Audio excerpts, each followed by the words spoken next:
Good evening to everybody. In today's lecture, we are going to take our new topic and second unit, in which the first topic we are going to take. What is the title of this topic? Historical development of libraries in India, committees and commission on libraries in India. Okay.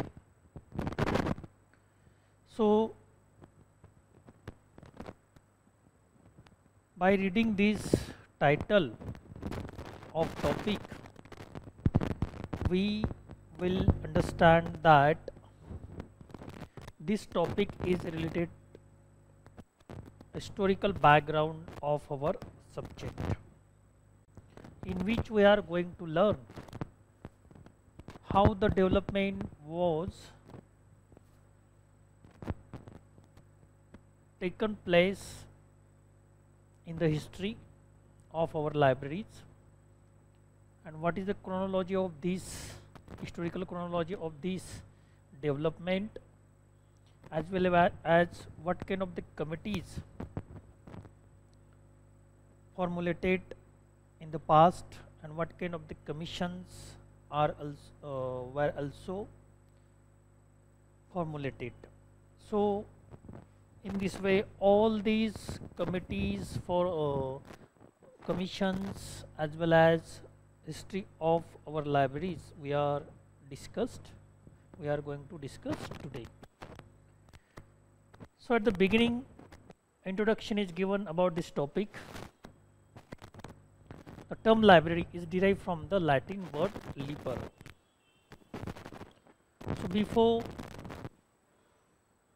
going to study the background, historical background of our library, it is need to discuss the meaning of library. If we don't understand the meaning of library, then what is the use to study the history of library? So that's why it is necessary to learn the perfect meaning of library. Okay.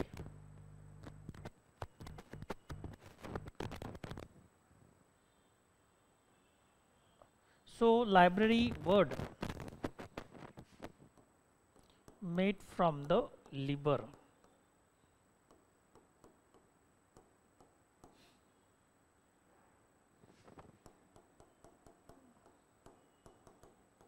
Meaning, okay. So what is the meaning of liber? Liber चा अर्थ काय होतो? Latin word आहे which mean book or document, where as Latinized Greek word bibliotheca. Okay, त्याला Greek word आहे Latinized Greek word bibliotheca, origin of the word for library in German, Russian and Roman language. Okay, so book or documents.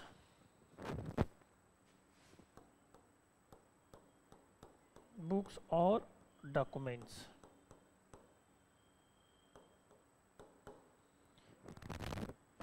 This is the Latin word and this is the English word.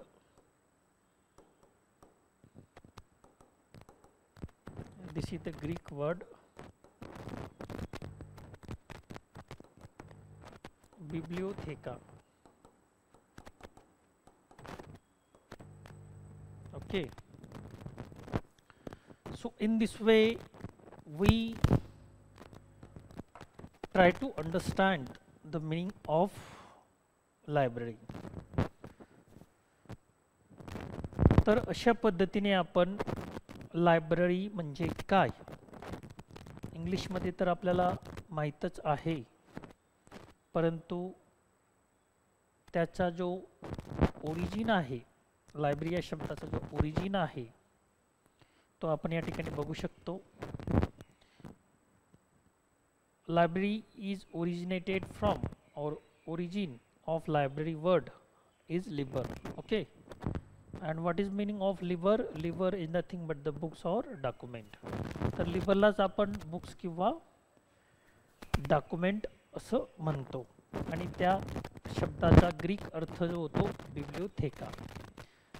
तर एका अर्थाने हे 3 शब्द आहेत libraries. Okay, first, then liber, then bibliotheca. Okay, तर हे समानार्थी शब्द आहेत, फक्त त्यांची लँग्वेज चेंज आहे असं आपण म्हणू शकतो. आणि पुढे जाऊन डॉक्युमेंट अँड बुक्स अशा प्रकारे आपण शब्द त्यामध्ये ॲड करू शकतो. ओके, तर आपण या ठिकाणी लक्षात घेऊ शकतो की all this 5 words are similar to each others. हे जे शब्द आहेत ते एकमेकांना कसे आहेत, सिमिलर आहेत. त्यांना आपण सिनोनिम्स म्हणू शकतो, synonyms. Okay, that is called the synonyms. Means similar concept, that is called the similar concept. जर या संदर्भात आपल्याला प्रश्न आला तर त्याचे उत्तर आपल्याला या ठिकाणी येणं आवश्यक आहे.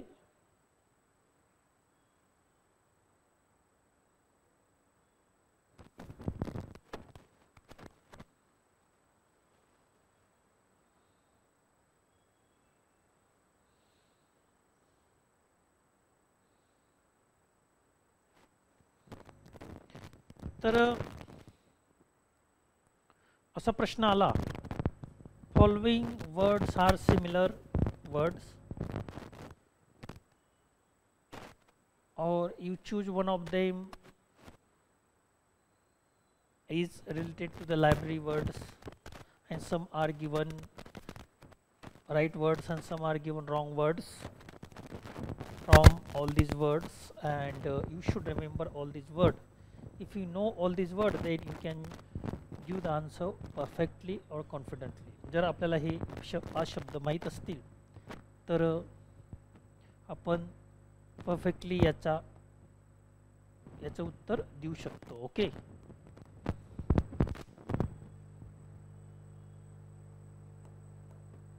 synonyms for library words.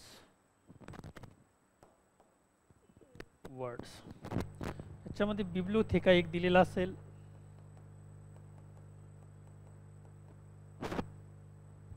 दुसरा असेल लिबर. ओके, तिसरा आणि चौथा जो असेल हे 2 बरोबर आहेत आणि हे 2 रॉंग दिलेले असतील आणि तुम्हाला ऑप्शन दिलेले असतील first and second are right, third and fourth wrong. Okay, तर तुम्हाला याच्यातून पर्याय निवडायचे असतील.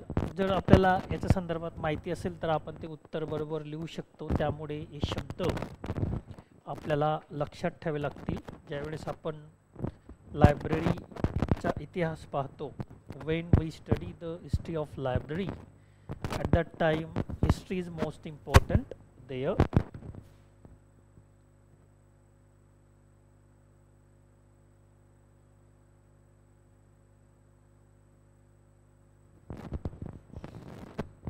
And libraries, libers, bibliotheca, documents and books are most important here.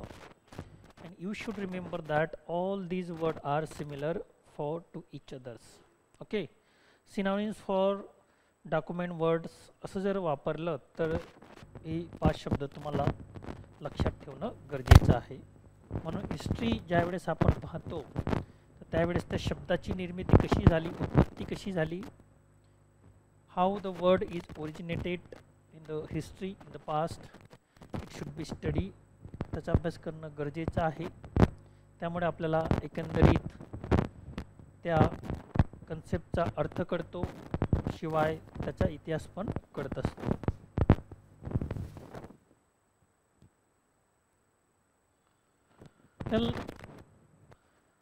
Library in German, Russians and Roman language. The history of the evolution and growth of libraries is essential chapters in the history of the intellectual development of human being. Okay, so in this way we can say the evolution of library history and growth of library history. The evolution and growth of library, it is important chapters in the intellectual development of human being. तर बौद्धिक विकासात किंवा विकासामध्ये library हा खूप महत्त्वाचा part मानला जातो, because it is a source of knowledge from where we can get the books. Library is not only storehouse the books, but it is called source of knowledge, resource of knowledge. It is called also resource center. It is called also information center. It is called also knowledge center. Okay. So in this way, it is most important development of library. Okay. So after understanding the meaning of this concept, we move to next. Public library is a social organization supported by public funds, which provides for self-education, free information on social, economic, cultures, recreational needs of all members of rural and urban classes of the society. Okay.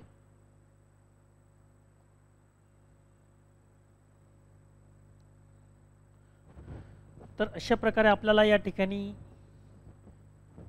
बघू शकतो की कशा प्रकारे public library is social organisation supported by public funds. Public फंड्सद्वारे कशा प्रकारे आपण public library या ठिकाणी सपोर्ट करू शकतो. आणि लायब्ररीचा ज्यावेळेस आपण अभ्यास करतो तर त्यामध्ये वेगवेगळे व्हरायटीज प्रकार आपल्याला पाहायला मिळतात. पब्लिक लायब्ररी हा वेगळा प्रकार आहे. शिवाय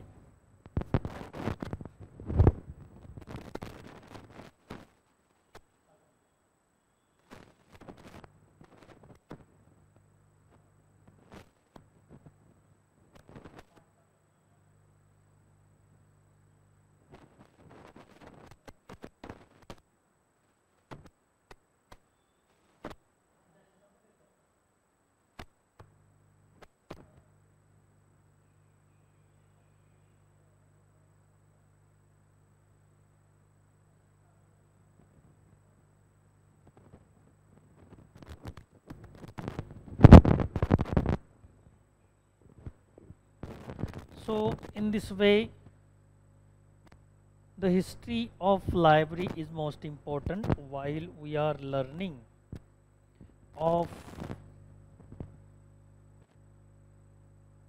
history of library. Okay, so while we are studying the history of library, it is important to know that what are the categories of library. There are many categories of library, many types of library, like public library, academic library, and national libraries are there, special libraries are there, and how to place the development in all these library.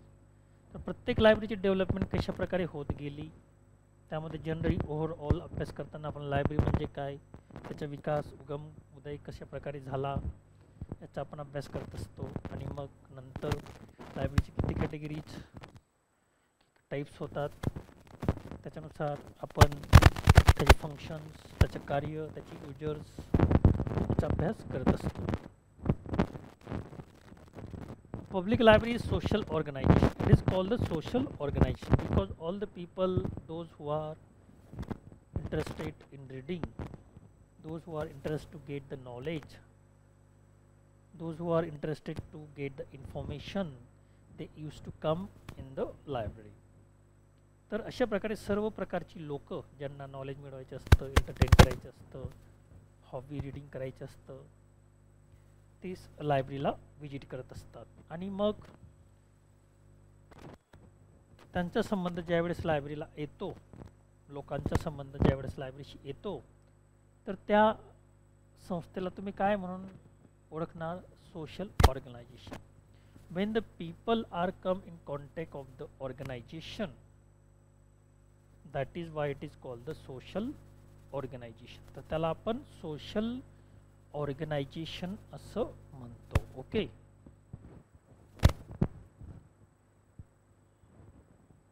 A public library is a social organization supported by public funds which provides for self education, free information on social, economic, cultures and recreational needs for of all members of rural and urban classes of the society. तर अशा प्रकारे it is called the social organization, but which provide for self education, free information on social, economic, cultures, recreational needs of all members. So all kinds of information need is fulfilled by the library. When the user come to library, he will fulfill all kinds of the needs of information. अशा प्रकारे self education आणि free education म्हणून लायब्ररीकडे पाहिलं जातं.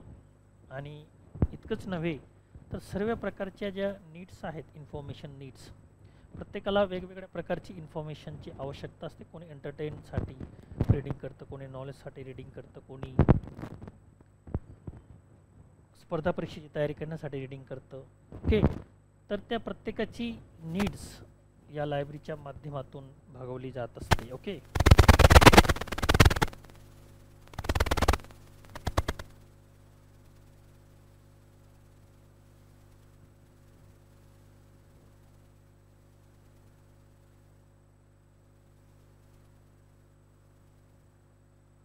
तर त्यामुळे लायब्ररीला आपण काय म्हणतो मग? सोशल ऑर्गनायझेशन म्हणून संबोधतो. कारण लोकांचा संबंध ज्यावेळेस संस्थेशी येतो किंवा ज्या संस्थेशी येतो त्याला सोशल ऑर्गनायझेशन म्हणून संबोधलं जातं.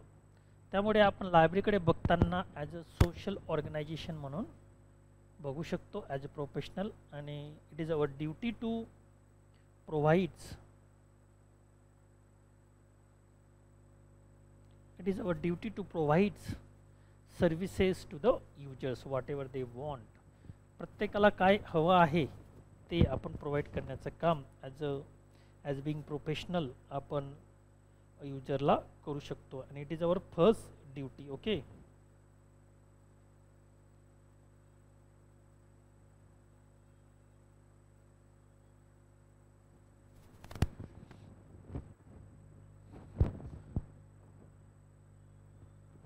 Serve the public without any discrimination of caste, creed, age or gender, status and educational attainments. It is therefore described as a people's university. Why the library is called the people's university? Because it is free for the peoples, and in democracy it has gained a background. Because when we define the democracy at that time, what kind of the definition we can give? We can give the definition like that: it is established by the people, for the peoples and all the peoples. Okay. So in this way, this kind of organization, it is called the social organization. It is also established for the people, by the people and for all the peoples. Okay. लोकांकडून, लोकांसाठी, सर्व लोकांसाठी स्थापन केली गेलेली ही संस्था आहे, असं आपण ही डेफिनेशन ओव्हरलॅप करू शकतो आपल्या लायब्ररीच्या डेफिनेशनवरती. आणि त्यामुळे it is called the people's university. त्यामुळे या युनिव्हर्सिटीला पीपल्स युनिव्हर्सिटी म्हणून संबोधलं जात असतं. ओके.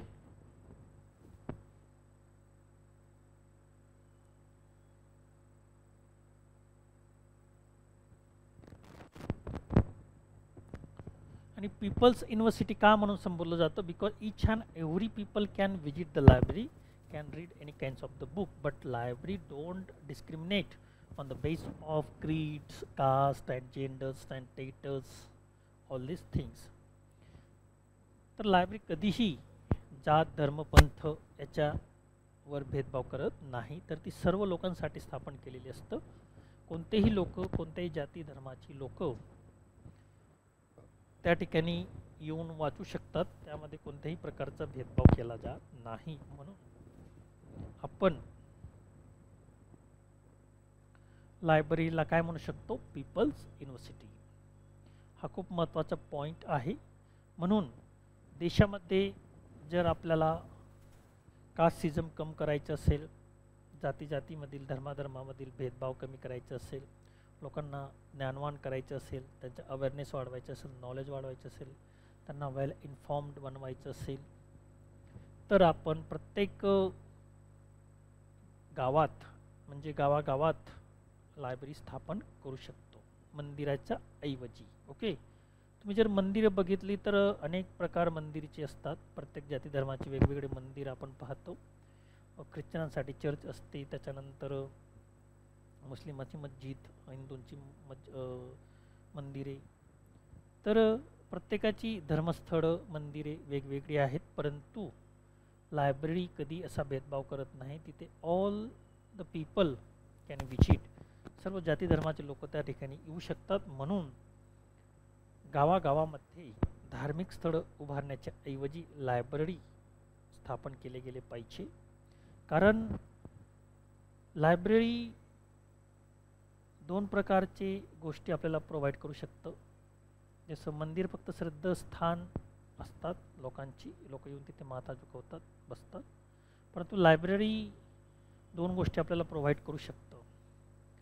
लायब्ररीवर आपली श्रद्धा तर असतेच, कारण की त्याच्यापासून आपल्याला ज्ञान प्राप्त होतं, ते आपला एक गुरुच असते एक प्रकारे, आणि त्याच्यापासून आपल्याला ज्ञान प्राप्त होतं, आपण त्याच्यावर श्रद्धा ठेवतोच.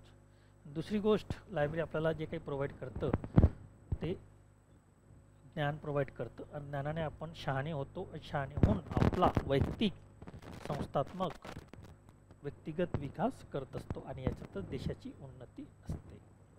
जसं की आपण मागे शिकलो, इन्फॉर्मेशन सोसायटी किंवा नॉलेज सोसायटी स्ट्रॉंग करण्यासाठी आपल्याला फक्त आणि फक्त इन्फॉर्मेशन नॉलेजची गरज असते, एज्युकेशनची गरज असते. आणि जर ते एज्युकेशन जर असं मुक्त कोणी देत असेल तर ती लायब्ररी आपल्याला प्रोव्हाइड करण्याचं काम करत असते. त्यामुळे या लायब्ररीला पीपल्स युनिव्हर्सिटी असं म्हटलं जातं. It's very great concept.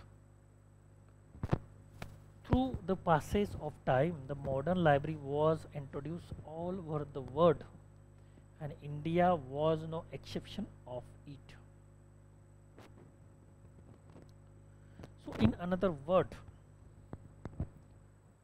libraries are not just provide the knowledge and informations, but it will provide the entertain also. Those who are interested reading the hobbies book are also available in the libraries. Those who want to read for entertain purpose, such a kind of the books are also available in the library. ज्यांना entertain म्हणून वाचायचं असेल ते entertain करू शकतात, ज्यांना education म्हणून वाचायचं असेल ते अटेन करू शकतात, ज्यांना नॉलेज प्राप्त करायचं असेल, इन्फॉर्मेशन प्राप्त करायचं असेल तर इन्फो अटेन करू शकतात, नॉलेज अटेन करू शकतात. तर वेगवेगळे पर्पज असलेले रीडर्स या ठिकाणी येऊन वेगवेगळा हेतू साध्य करू शकतात. So that is why it is called the multi types of organisation and people's university social organisation. From the ancient period, India had libraries. There is evidence of well-managed library in 6th century, and the Nalanda and Taxila had library with the huge collection of books. If we went in the far history, then we can find ancient library was established at that time also in the 6th century. What is the name of this library? Nalanda and Taxila. It was a huge collection at that time. 6व्या शतकात, आता 21वे शतक आणि 6वे शतक किती अंतर आहे, किती शतकांचं अंतर आहे हे आपण या ठिकाणी बघू शकतो. आणि त्या 6व्या शतकात सुद्धा लायब्ररी होती, आपल्या भारतात अस्तित्वात होती असं आपण पाहू शकतो. याच्यावरून आपण या ठिकाणी लक्षात घेऊ शकतो की लायब्ररीचा पाया आपल्या भारतात किती मजबूत होता. आणि जे आपण एक्झाम्पल पाहिलं तक्षशिला आणि नालंदा, ह्या काही छोट्या लायब्ररीज नाहीत, ह्या फार नावाजलेल्या आणि मोठ्या लायब्ररीज आहेत. तर यांचा उल्लेख आपण पाहतो आणि उल्लेखच पाहत नाही तर ह्या अस्तित्वात होत्या in the 6th century. Okay. And त्यांचं जे कलेक्शन होतं त्यावेळेस खूप ह्यूज कलेक्शन होतं. याच्यावरून आपण 6व्या शतकात देखील लायब्ररीला महत्त्व देत होतो, आपल्या भारतात महत्त्व होतं हे या ठिकाणी सिद्ध होतं. म्हणजे आपण नॉलेजला किती महत्त्व देतो आणि देत होतो आणि भविष्यात देत राहू हे आपण या ठिकाणी सिद्ध करू शकतो. तर अशा प्रकारे हे 2 एक्झाम्पल आपल्याला लायब्ररी हिस्ट्रीचा अभ्यास करताना लक्षात ठेवावे लागतील. कारण की ज्यावेळेस आपण लायब्ररी हिस्ट्रीबद्दल बोलतो किंवा लायब्ररी हिस्ट्री सांगतो लोकांना, at that time we can't go without this to library. We can't mention the history of library without 2 libraries, Takshashila आणि नालंदा. ज्यावेळेस आपण लोकांना लायब्ररीचा इतिहास सांगतो त्यावेळेस या 2 लायब्ररीशिवाय आपण तो इतिहास पूर्ण करू शकत नाही. कारण ही खूप महत्त्वाची स्टेप आहे या लायब्ररी हिस्ट्रीमधली, डेव्हलपमेंटमधली. आणि जर ती आपण अवॉइड करण्याचा प्रयत्न केला तर मग आपल्या लायब्ररीचा जो इतिहास आहे तो अपूर्ण होईल किंवा अपूर्ण म्हणावा लागेल. तर या 2 लायब्ररींची नोंद इतिहासाने घेतलेली आहे असं आपण या ठिकाणी म्हणू शकतो.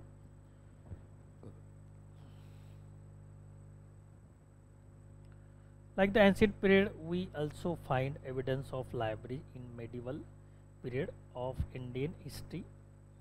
Mughal Empire like Babur, Humayun, Akbar are example who had established libraries. Okay. तर एन्शियंट पिरियडमध्ये आपण या 2 लायब्ररीज पाहिल्या. त्याच्यानंतर medieval period. Okay. Period wise या ठिकाणी दिलेला आहे कनेक्शन. पहिलं पाहिलं आपण ancient period. Okay. This one. Second one medieval period. तर याच्यामध्ये मिडल पिरियडमध्ये मुघल एम्पायर, बाबर, हुमायून, अकबर यांच्या काळात सुद्धा आपल्याला लायब्ररीज पाहायला मिळत असतात. At the 7th century AD the Maharaja Tanjore started the famous Saraswati Mahal library. It is a unique library for collection and service. 17व्या शतकामध्ये महाराजा तंजूर यांनी एक लायब्ररी स्थापन केली. त्या लायब्ररीचं नाव काय तर सरस्वती महल लायब्ररी. आणि खूप डेव्हलप लायब्ररी त्यावेळेस मानली जायची आणि स्पेशल लायब्ररी त्यासाठी स्थापन करण्यात आली होती. It is a unique library for collection and service. In India the public libraries were opened for common people after the advent of British. Okay. तर अशा प्रकारे आपण या ठिकाणी बघू शकतो क्रोनॉलॉजी. तर क्रोनॉलॉजी आपण अंडरलाईन केलेली आहे आणि फ्लो चार्टच्या माध्यमातून पण ते आपण या ठिकाणी लिहू शकतो, तुम्हाला लक्षात येईल. I will rub this.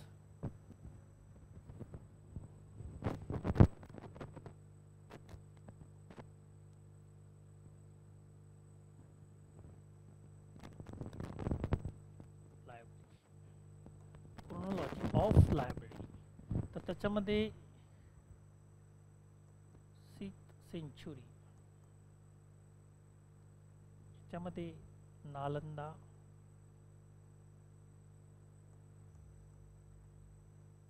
Takshashila,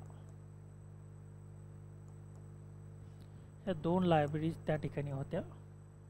पाहू शकतो, याला एन्शियंट पिरियड असं म्हणतात. ओके. त्याच्यानंतर मिडिवल पिरियड,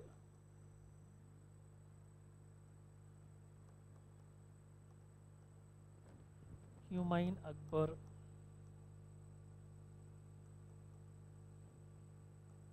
याच्या काळामध्ये पण आपल्याला लायब्ररीज पाहायला मिळतात. त्याच्यानंतर 17th सेंचुरी या काळामध्ये पण आपल्याला लायब्ररी पाहायला मिळतात. ओके. तर त्याच्यामध्ये कोणत्या प्रकारची लायब्ररीज होती 17th सेंचुरीमध्ये? Maharaja Tanjore started famous Saraswati Mahal library. Okay.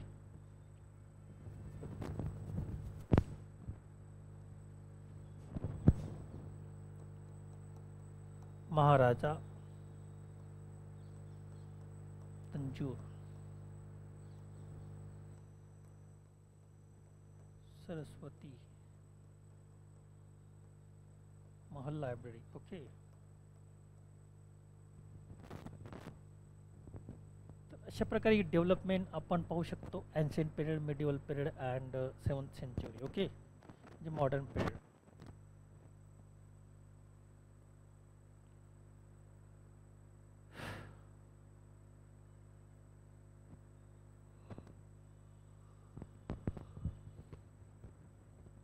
The modern concept of the public library in India has its origin in the British colonial period with the development of the public libraries in the cities like Bombay, Madras and Calcutta. तर मॉडर्नचा जर आपण विचार केला, modern period,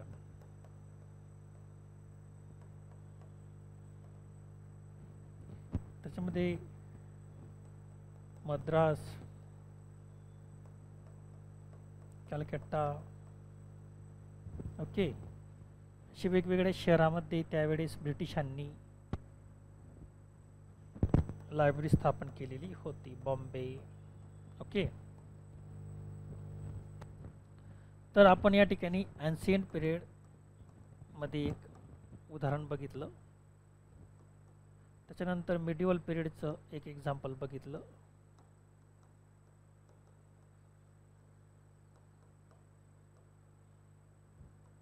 period wise हे लक्षात ठेवायचं. त्याच्यानंतर modern period,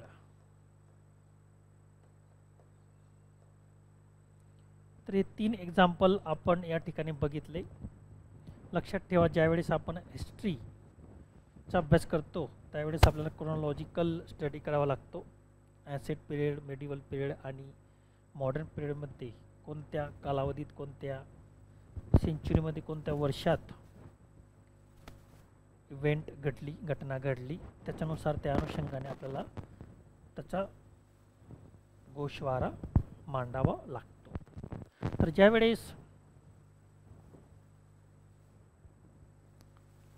आपण लायब्ररीचा स्टडी करतो, history of library, chronology of library, त्यावेळेस you should remember 3 period in which how the library was established, how the library was development. लायब्ररीचा विकास कसा झाला, उदय कसा झाला. त्याच्यामध्ये ॲन्शियंट पिरियड एक आहे, त्याच्यामध्ये तक्षशिला, नालंदा या लायब्ररीचा उल्लेख केला जातो 6th सेंचुरीमध्ये. त्याच्यानंतर मिडल पिरियड आहे, त्याच्यामध्ये 17 अँड बिटवीन द 6 हा पिरियड कन्सिडर केला जातो. त्याच्यामध्ये हुमायून अकबरच्या काळात लायब्ररी स्थापन झाल्या होत्या. मॉडर्न पिरियड हा ब्रिटिश काळ आहे, याच्यामध्ये मद्रास, कलकत्ता आणि बॉम्बे या शहरामध्ये सुरुवातीला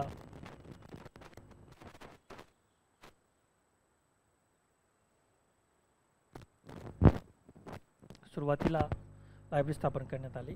तर अशा प्रकारे हे आपण या ठिकाणी बघू शकतो की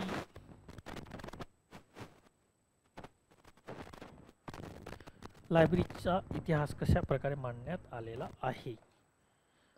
तर हिस्ट्री लक्षात ठेवण्यासाठी 3 पिरियड लिहून घ्या, तुम्हाला याचा फायदा होईल.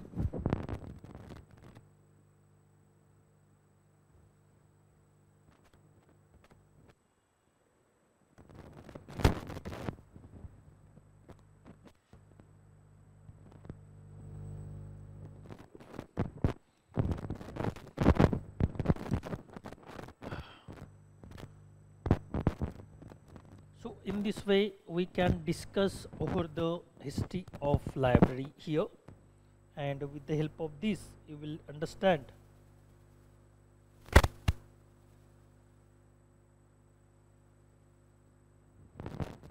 what is the meaning and what is the chronology of history. You should remember that the period of ancient, the period of medieval, and the period of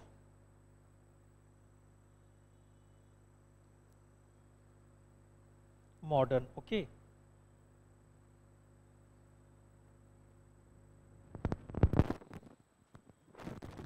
then after that, development of public library in post independent India. Okay, now we are going to study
So in this way, the public library is a kind of library which is accessible for public and is generally funded from public sources such as taxes. So when we study the library and history of library, at that time general types of library we can study there. Sir overall लायब्ररीचा आपण त्या ठिकाणी विचार करतो आणि ॲन्शंट period, medieval period आणि modern पिरियडमध्ये कशा प्रकारे लायब्ररीचा विकास होत गेला याविषयी आपण या ठिकाणी जाणून घेतलं.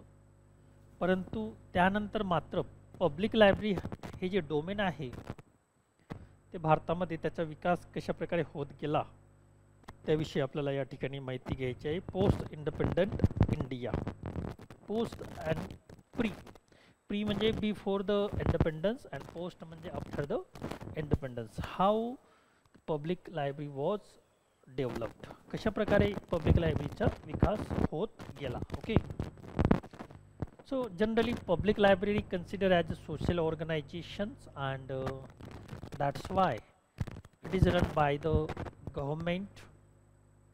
But for running the public library it need to be fund, and how this fund will be created or will be provided through the taxes which is given by the people. Okay, तर ज्या वेळेस आपण public लायब्ररीचा विचार करतो तर public library ही social organisation म्हणून आपण त्याचा विचार करतो.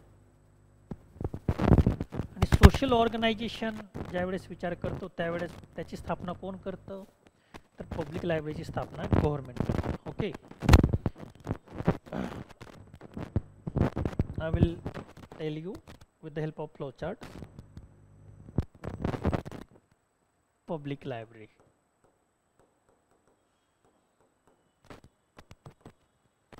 it is called social organization.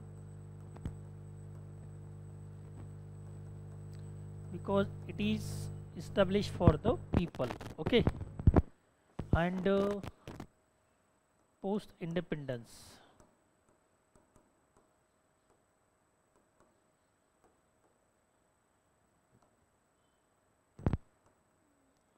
public library development.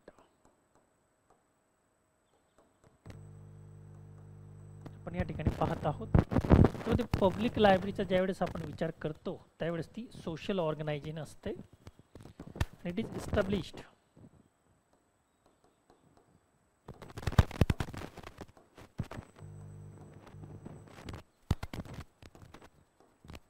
by government, okay, of country. But who provide the funds for these? Funds provided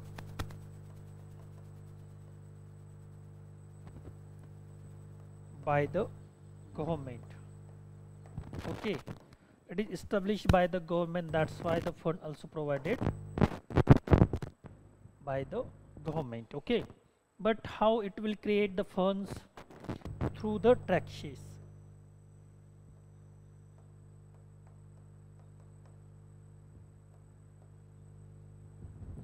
टॅक्सेसच्या माध्यमातून तो क्रिएट केला जातो. टॅक्सेस कोण भरतं? टॅक्स कोण भरतं? पब्लिक. ओके, आणि हू पे द टॅक्सेस? पब्लिक किंवा पीपल. ओके, म्हणून या लायब्ररीला काय म्हणतात? मग पब्लिक लायब्ररी असं म्हटलं जातं. It is establish for the people, it is run by the people, and it is paid, means run by the peoples. Okay, run by the people means the taxes provided by the peoples indirectly. Okay, तर अशा प्रकारे संपूर्ण हे लोकांकडूनच चालतं, होत असतं, आणि म्हणून या सर्व प्रकाराला पब्लिक लायब्ररी असं म्हणतात. जर आपण या ठिकाणी एज्युकेशन लायब्ररीचा विचार केला, अकॅडमिक लायब्ररीज, तर अकॅडमिक लायब्ररीला जो फंड्स किंवा फायनान्स प्रोव्हाइड केला जातो पब्लिक किंवा गव्हर्नमेंट प्रोव्हाइड करत नाही. तर मेन जो फंड्स आहे अकॅडमिक लायब्ररीला प्रोव्हाइड करण्याचं काम पॅरेंट्स ऑर्गनायझेशन करत असते. कोण करत असतं? Parent organisation. म्हणजे ज्या संस्थेअंतर्गत त्या लायब्ररीची स्थापना झाली आहे त्या संस्थेला त्यामध्ये बजेटचं प्रोव्हिजन करावं लागतं आणि त्याच्या माध्यमातून ती लायब्ररी त्या ठिकाणी चालत असते. ओके,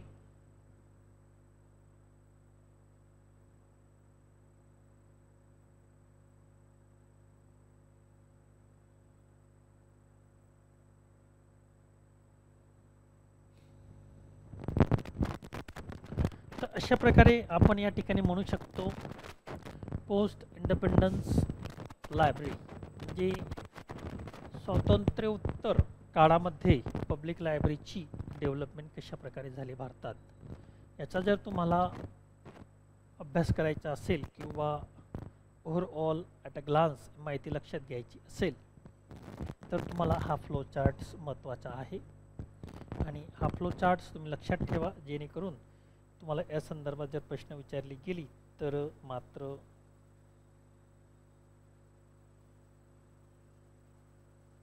त्याची उत्तरं तुम्ही समर्पकपणे देऊ शकतात. ओके, तर अशा प्रकारे public library social organisation, it is established by government, fund provide by government, and from where it can be create the fund through the taxes which is given by the public or people.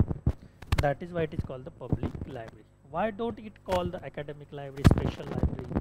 त्या लायब्ररीला मग academic library का म्हणत नाही, special library का म्हणत नाही, तर त्याचं हे एकमेव कारण आहे. तर ही लायब्ररी लोकांसाठी स्थापन केली जाते आणि लोकांकडूनच फंड क्रिएट करून ही लायब्ररी चालवली जाते. ओके, त्यामुळे पब्लिक डोमेन याला सुटेबल आहे म्हणून पब्लिक लायब्ररी याला असं संबोधतात. Okay, Public library established to provide materials which communicate experience and ideas from one person to another and make them easily and freely available to all peoples. Public library, public domain असल्या कारणाने it is established for the peoples, and when we think about the public at that time, all kinds of the people who are living in the society. That is why different types of material which is based on the communicate experience and ideas, such a kind of material is provided to the libraries. तर all varieties त्यामध्ये असते. अशा प्रकारचे collection develop करण्याचं काम public लायब्ररीमध्ये केलं जातं, जेणेकरून सर्व प्रकारच्या लोकांना त्याचा उपयोग घेता येईल, ते वाचता येईल. The development of public libraries in post-independent India is significant. The government of India, non-government organization, forward a step for spread of the public library system in all over India. Just after the independence in front of India, there was host challenges in terms of education and literacy. The condition was not well. 80% of the rural population were newly illiterate, and transportation was poor, and the mass media mere nominal. In such a circumstance, it was challenge for the government to spread the public system in India. After getting the freedom in 1947, the government was established in India. This is our own government. There are so many challenges were in front of that at that time, and it is very difficult to spread the library, to establish the library in all over the India. But even we tried to establish the library at that time also. परंतु प्रत्येक देश ज्यावेळेस स्वतंत्र असतो, पारतंत्र्यात असतो, त्यावेळेस स्वतःला आपल्याला काहीच करता येत नाही, परंतु स्वातंत्र्य भेटल्यानंतर लगेचच आपण काही गोष्टी करण्याचा प्रयत्न करतो, परंतु सर्वच गोष्टी आपल्याकडून होत नाही, हळूहळू त्या गोष्टी व्हाव्या लागतात. तशाच प्रकारे पब्लिक लायब्ररीच्या संदर्भात पण आपण म्हणू शकतो की पब्लिक लायब्ररी ज्यावेळेस आपण स्थापन करायला गेलो त्यावेळेस अनेक आव्हानं आपल्यासमोर होती. त्यामुळे अनेक लोक अशिक्षित होती, ट्रान्सपोर्टेशन पुअर होतं, ओके, आणि 80% लोक जी होती ती रुरलमध्ये राहत होती, त्यामुळे त्यांना शिक्षणाचं वावडं नव्हतं किंवा त्यांना आवड नव्हती, वाचनाची आवड नव्हती. तरीसुद्धा आपण तशा प्रकारचं वातावरण त्या लोकांसाठी तयार करण्याचा प्रयत्न केला, आणि आज आपण जे पाहत आहोत मॉडर्न इंडिया म्हणून, त्याचा हा एक भाग आहे, त्याचं एक उदाहरण आहे. कारण त्यावेळी जर आपण अशा प्रकारची डेव्हलपमेंट केली नसती, पायाभरणी केली नसती, तर मॉडर्न भारत आज त्या पायावर उभा राहिला नसता. कारण की पाया जेवढा मजबूत असतो तेवढंच त्याचा वर बांधली जाणारी जी बिल्डिंग असते ती स्ट्रॉंग असते. म्हणून स्वातंत्र्य जरी आपल्याला लेट मिळालं, उशिरा मिळालं, परंतु आपण चांगली सुरुवात केली आणि त्याच्यावरती चांगला पाया मजबूत बनवला सर्व क्षेत्रामध्ये, आणि त्याच्यामध्ये आज सर्व क्षेत्रामध्ये आपण जगाच्या बरोबरीने प्रयत्न करत आहोत. आणि लायब्ररीच्या संदर्भात जर आपण विचार केला तर फार मोठ्या प्रमाणावर आपण क्रांती केलेली आहे असं आपण या ठिकाणी म्हणू शकतो. National library of India was establish in Kolkata in 1948. भारताला स्वातंत्र्य मिळाल्यानंतर लगेचच आपण नॅशनल लायब्ररीची स्थापना केली 1948 मध्ये. Origin of the National Library can be traced the public library which was established in the year of 1835. 1835 मध्ये ही लायब्ररी ब्रिटिशांनी स्थापन केली होती, परंतु त्याच लायब्ररीला आपण नॅशनल लायब्ररीचा दर्जा देऊन ते डेव्हलप करण्याचा प्रयत्न केला. It was become imperial library. त्यावेळेस ती इम्पेरियल लायब्ररी होती. Colonial India after independence in 1948 it was declare as national library by the government of India. तर भारताच्या सरकारमार्फत, भारत सरकारमार्फत या लायब्ररीचा उल्लेख नॅशनल लायब्ररी म्हणून करण्यात आला. त्याच्यानंतर आपण दिल्ली पब्लिक लायब्ररीची स्थापना केली, ज्याने आपल्याला युनेस्कोने मदत केली. तर अशा प्रकारे आपण या लायब्ररी स्थापन करण्यामध्ये फार मोठा वाटा आहे असं आपण या ठिकाणी म्हणू शकतो. आणि आपण या ठिकाणी बघतो आहोत की पब्लिक लायब्ररी भारतामध्ये कशा प्रकारे अस्तित्वात आल्या, जोर धरला ते post independence, after the post independent.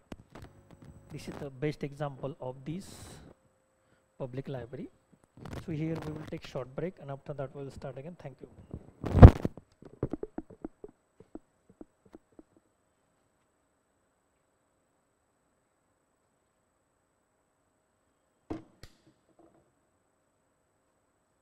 Public library, how it was developed after the post independence and which kind of the provision was done at that time, we have been discussed here. Establishing National Library at Delhi. As a result, Delhi Public Library was established, which was inaugurated by PM Jawaharlal Nehru, former PM Jawaharlal Nehru, on 27 October 1951. तर अशा प्रकारे 27 October 1951 मध्ये दुसरी एक public library स्थापन करण्यात आली, national public library आपण ज्याला म्हणतो. तर 1948 साली कलकत्ता नॅशनल पब्लिक लायब्ररी स्थापन करण्यात आली. त्याच्यानंतर सेकंड 1951ला Delhi public library, national library ज्याला म्हणतो आपण, ती स्थापन करण्यात आली. युनेस्कोची मदत या ठिकाणी घेण्यात आली.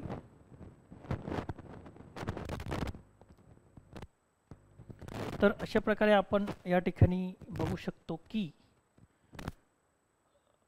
पोस्ट इंडिपेंडन्स पब्लिक लायब्ररीची डेव्हलपमेंट कशा प्रकारे होत गेली.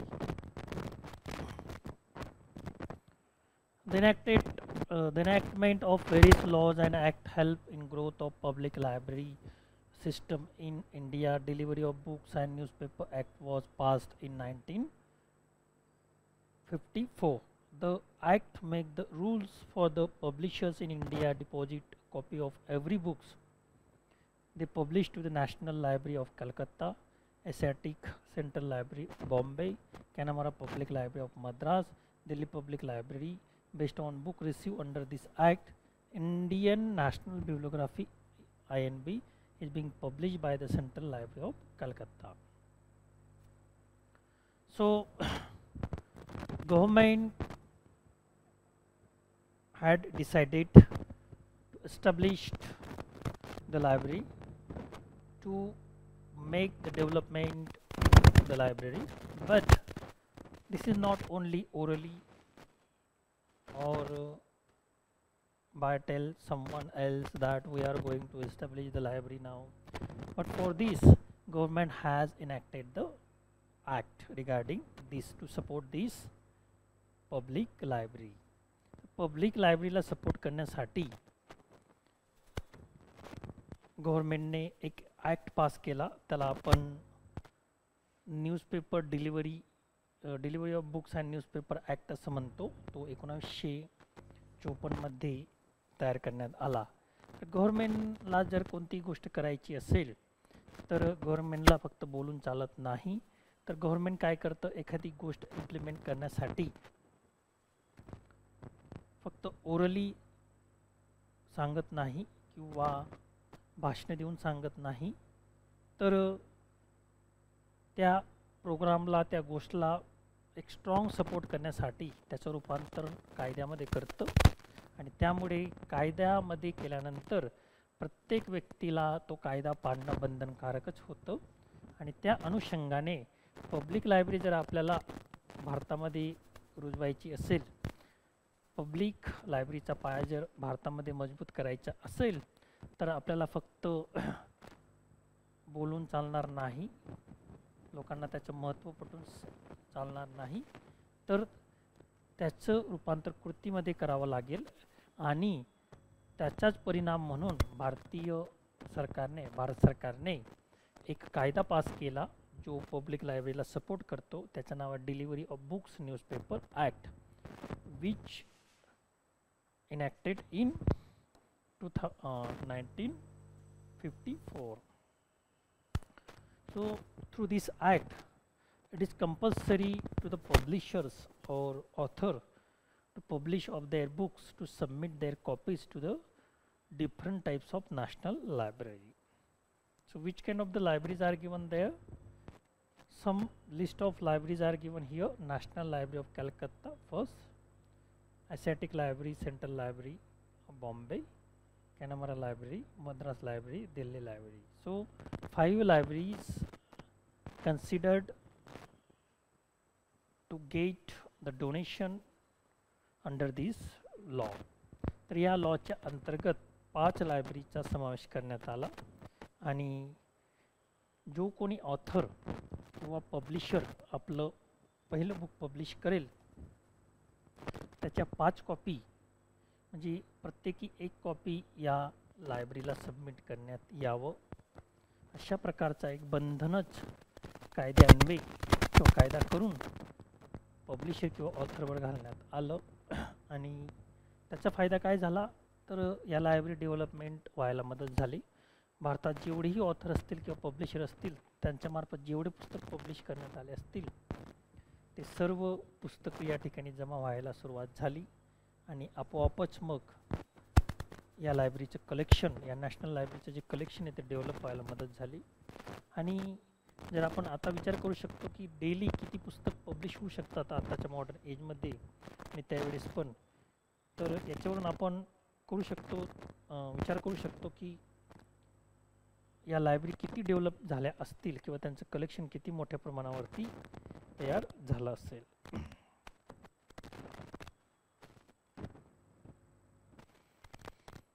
तर या लायब्ररी या ठिकाणी लक्षात घ्या आणि ज्या ज्या ऑथर किंवा पब्लिशरनी पुस्तक पब्लिश केलं त्यांच्या कॉपी या ठिकाणी सबमिट झाल्यानंतर त्याच्यावरून एक नॅशनल बिब्लिओग्राफी तयार करण्यात आली. या 5 लायब्ररीमध्ये जेवढी पुस्तकं जमा झाली त्यांची टायटल घेऊन एक नॅशनल बिब्लिओग्राफी तयार करण्यात आली आणि ती बिब्लिओग्राफी कोणी तयार केली? मग सेंट्रल लायब्ररी ऑफ कॅलकत्ताने तयार केली. तर हे सर्व प्रश्न उत्तर तुम्हाला या ठिकाणी विचारले जातील. Which kind of the act is enacted by the Indian government? So you should tell the Delivery of Books Newspaper Act, which is enacted in 1954. What is the purpose behind that? To receive the books from the publisher or author to the National Library. तर national लायब्ररीचं collection develop होण्यासाठी, national लायब्ररीला एक पुस्तकं मिळण्यासाठी हा कायदा अस्तित्वात आला.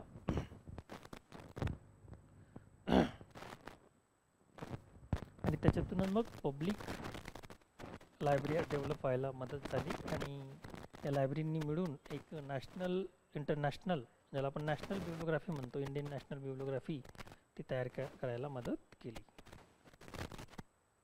त्याच्यानंतर second phase, development of library legislation. आता फर्स्ट फेजमध्ये काय बघितलं आपण? पब्लिक लायब्ररीज या नॅशनल लायब्ररीज देशामध्ये कशा प्रकारे डेव्हलप केल्या गेल्या त्याविषयी आपण या ठिकाणी चर्चा केली. पहिली लायब्ररी नॅशनल लायब्ररी कलकत्ता, ज्याला इम्पेरियल लायब्ररीचे रूपांतर करण्यात आलं. त्यानंतर दिल्ली पब्लिक लायब्ररी आणि इतर लायब्ररी कशा प्रकारे स्थापन झाल्या याचा अभ्यास आपण या ठिकाणी केला पहिल्या फेजमध्ये. आता सेकंड फेजमध्ये पब्लिक लायब्ररी लेजिस्लेशन कशा प्रकारे डेव्हलपमेंट करण्यात आला. जसं की आपण म्हटलं, कोणताही सरकारचा प्रोग्राम असेल तर सरकार फक्त त्या प्रोग्रामला फायनान्सचा सपोर्ट करत नाही किंवा मोरल सपोर्ट करत नाही, तर एक स्ट्रॉंग सपोर्ट म्हणून त्याचं रूपांतर कायद्यामध्ये करतं. म्हणजे तो सर्वच लोकांना लागू होतो, म्हणजे सर्व जाती धर्माच्या लोकांना, सर्व पंथाच्या लोकांना, जे जे भारताचे नागरिक आहेत त्यांच्यावर तो बंधनकारक होतो.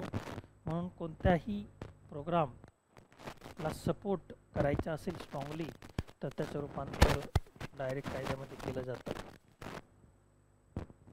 आणि म्हणून पब्लिक लायब्ररी लेजिस्लेशन कशा प्रकारे भारतात अस्तित्वात आला त्याचं एक उदाहरण आपण या ठिकाणी पाहू शकतो. आणि सर्वात महत्त्वाचं म्हणजे एज्युकेशन हा जो वर्ड आहे तो कॉन्स्टिट्यूशनच्या समवर्ती सूचीमध्ये समाविष्ट करण्यात आलेला आहे. त्यामुळे किंवा राज्यसूचीमध्ये समाविष्ट करण्यात आलेला आहे. त्यामुळे याच्यावर कायदा करण्याचा अधिकार राज्याला असतो. त्यामुळे प्रत्येक राज्याला भारत सरकारने अपील केलं की ते या संदर्भात ॲक्ट करू शकतात, जेणेकरून पब्लिक लायब्ररीला एक स्ट्रॉंग स्टँड तुमच्या राज्यामध्ये प्राप्त होईल. The main aim of public libraries is provided the educational books and pamphlet and reading materials and organization them for productive use in most effective ways. So these public libraries need finance and to ensure finance legislation is imperative. तर अशा प्रकारे प्रत्येक लायब्ररीची एक need असते. Books collection कशा प्रकारे आपण डेव्हलपमेंट करू शकतो आणि त्यासाठी फायनान्सची जरूरत असते, फंडची जरूरत असते आणि मग वेगवेगळ्या लायब्ररीला वेगवेगळ्या माध्यमातून फंड्स क्रिएट केला जात असतो. जसं की आपण बघितलं अकॅडमिक लायब्ररीला पॅरेंट्स ऑर्गनायझेशन किंवा स्पेशल लायब्ररीला पॅरेंट्स ऑर्गनायझेशन फंड प्रोव्हाइड करतं आणि पब्लिक लायब्ररीला गव्हर्नमेंट जो लोकांच्या टॅक्सेसमधून पैसा प्राप्त होतो त्या माध्यमातूनच गव्हर्नमेंट पब्लिक लायब्ररीला फंड प्रोव्हाइड करत असतं. The public libraries are free, so it is normal that private enterprise don't show any interest toward the public libraries. Moreover, the financial requirements of the public libraries are huge that the work can't be done only through philanthropy. So if we are consider the public libraries are free, there is no charges is taken by the public libraries from their users, and that is why it is called the social organization, non-commercial organization or non-beneficial organization. Okay, तर अशा पद्धतीने आपण public लायब्ररीचा विचार जेव्हा करतो त्यावेळेस त्या लायब्ररीला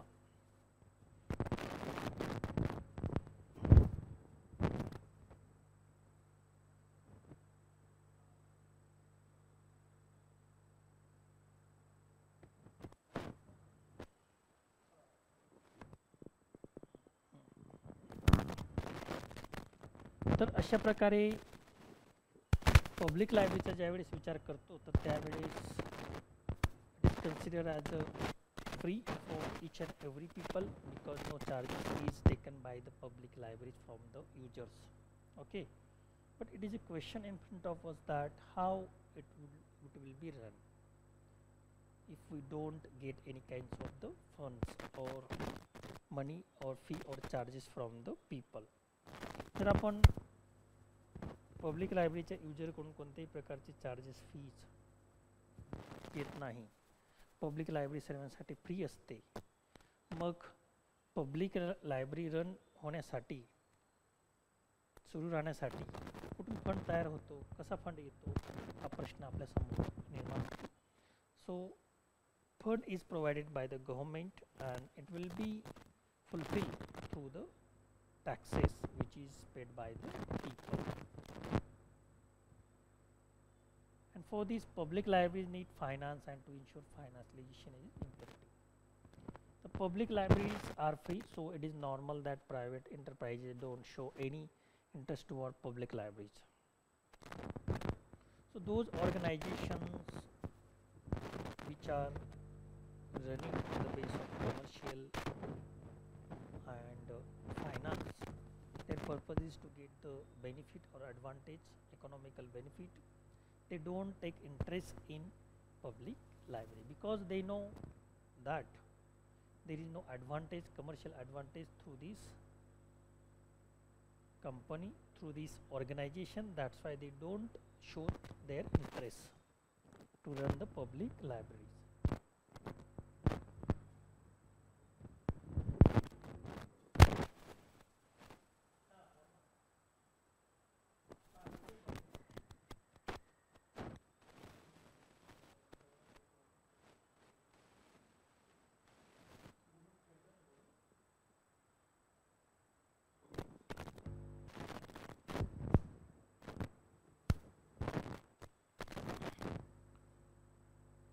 तर अशा प्रकारे आपण या ठिकाणी बघू शकतो की the public libraries are free, so it is a normal that the private enterprise don't show any interest toward the public libraries. Moreover, the financial requirement of the public libraries are huge that the work can't be done through the philanthropy. तर अशा प्रकारे financial requirement जी आपण या ठिकाणी बघतो तर ती किती महत्त्वाची असते तर ती या ठिकाणी आपण बघू शकतो.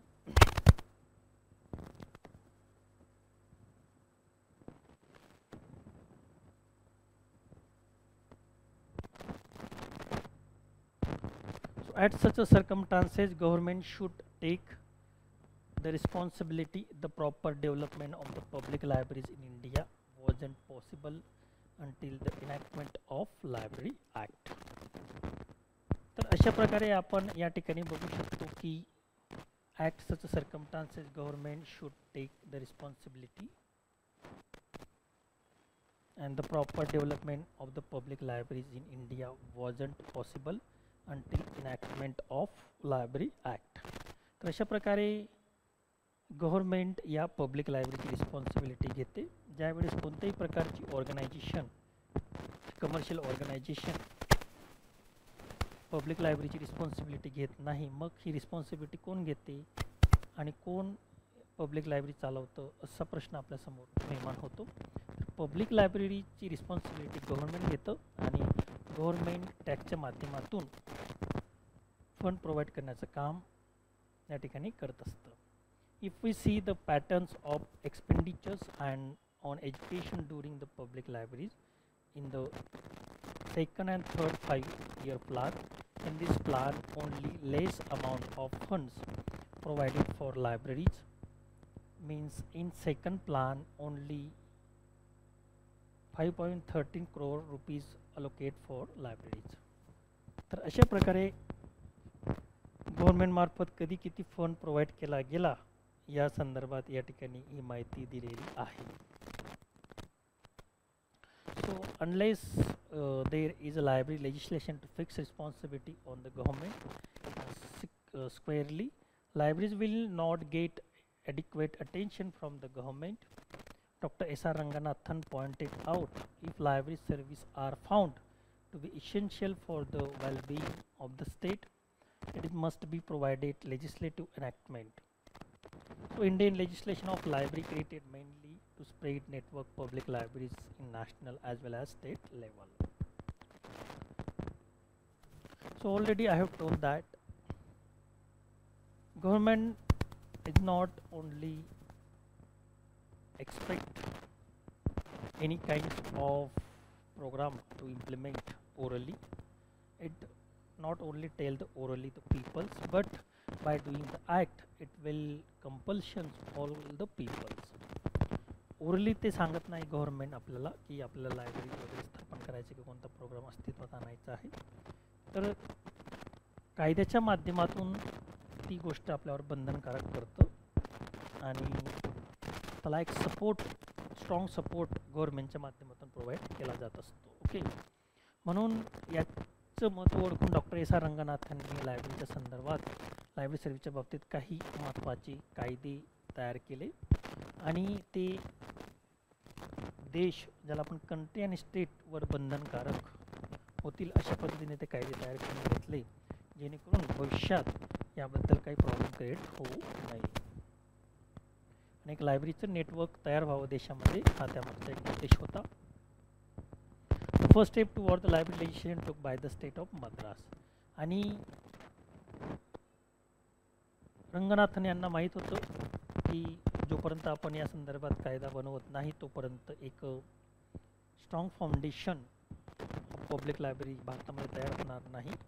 शिवाय या आपल्या चळवळीला, मूवमेंटला, लायब्ररी मूवमेंटला किंवा लायब्ररी चळवळीला एक स्ट्रॉंग सपोर्ट मिळणार नाही. आणि म्हणून त्यांनी याचं महत्त्व मद्रास सरकारला सांगितलं, मद्रास राज्याला सांगितलं आणि त्याचाच परिणाम म्हणून 1948 लायब्ररी ॲक्ट अस्तित्वात आला मद्रासमध्ये. पहिला ॲक्ट भारतात कधी अस्तित्वात आला ते आपण या ठिकाणी बघू शकतो.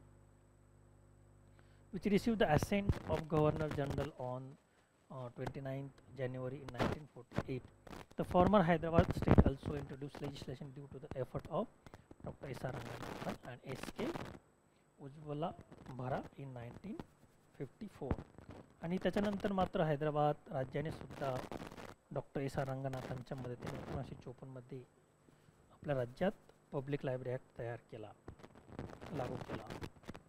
This legislation became act in on 1955 known as Hyderabad Public Library Act. तर हे कोणत्या राज्यामध्ये कधी पब्लिक लायब्ररी ॲक्ट अस्तित्वात आला हे आपण लक्षात ठेवायचे. ही सनावडी तुम्हाला विचारली जाते, क्रोनॉलॉजी, आणि ही क्रोनॉलॉजी या ठिकाणी खूप महत्त्वाची आहे. Through the passes of time many state of Indian pass library legislation act. तर एक क्रोनॉलॉजी या ठिकाणी दिलेली आहे. कोणता कायदा, पब्लिक लायब्ररी कायदा कोणत्या राज्यात कधी अस्तित्वात आला त्याची एक लिस्ट या ठिकाणी देण्यात आलेली आहे.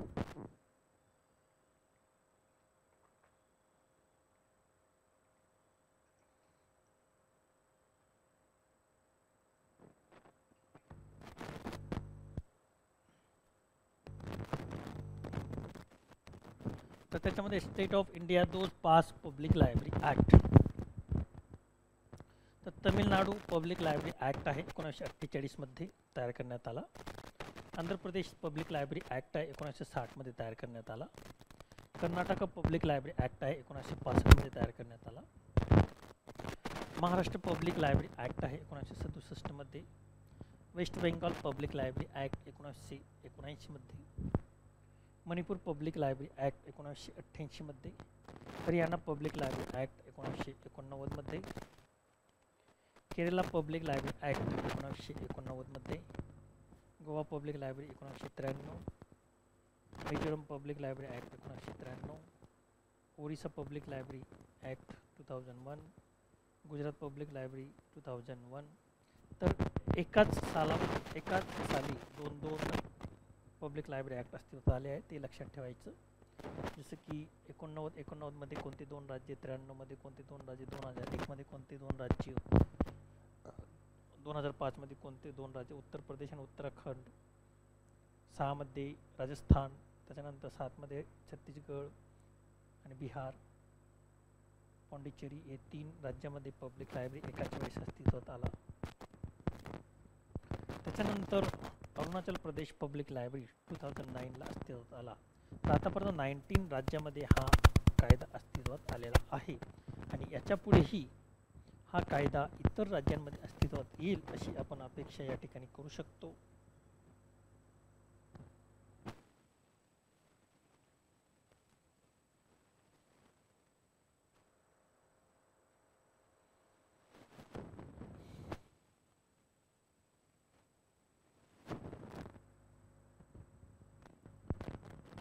त्याच्यानंतर फोर्थ जी स्टेज आहे, role of Raja Rammohan Roy library foundation, RRLF ज्याला आपण म्हणतो, त्याची पब्लिक लायब्ररी स्थापन करण्यामध्ये किंवा पब्लिक लायब्ररीची जी मूवमेंट आहे ती वाढवण्यामध्ये काय रोल आहे या ठिकाणी आपण बघू शकतो.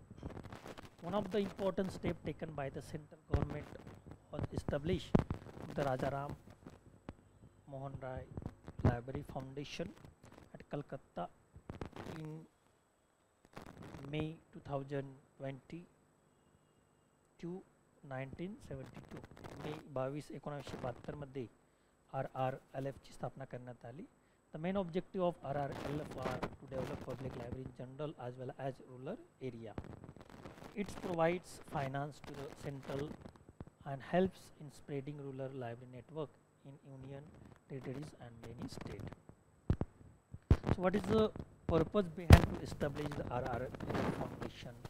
To develop the library network, public library network, not only in India but each and every state, how it will be developed. This is the main purpose behind that, to establish the RRLF Foundation. तर RRLF foundation कशासाठी स्थापन केलं गेलं, त्याचा उद्देश काय होता, कधी स्थापन केलं गेलं, कोणी स्थापन केलं, या सर्व गोष्टी आपल्याला या ठिकाणी विचारल्या जातील. त्याची उत्तरं तुम्हाला लक्षात ठेवणं अपेक्षित आहे. ओके.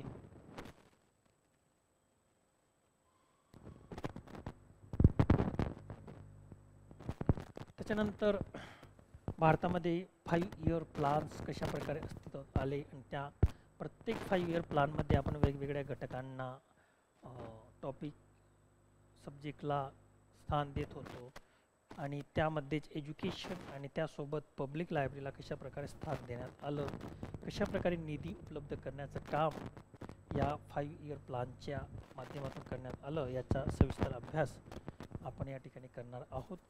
कारण की ज्यावेळेस आपल्याला भारताला स्वातंत्र्य प्राप्त झालं 1947मध्ये, तेव्हापासून आपण 5 इयर प्लानची योजना आखली आणि कशा प्रकारे आपण 5 इयर प्लान पंचवार्षिक योजनांच्या माध्यमातून आपल्या भारताचा विकास करण्याचा प्रयत्न केला प्रत्येक क्षेत्रामध्ये.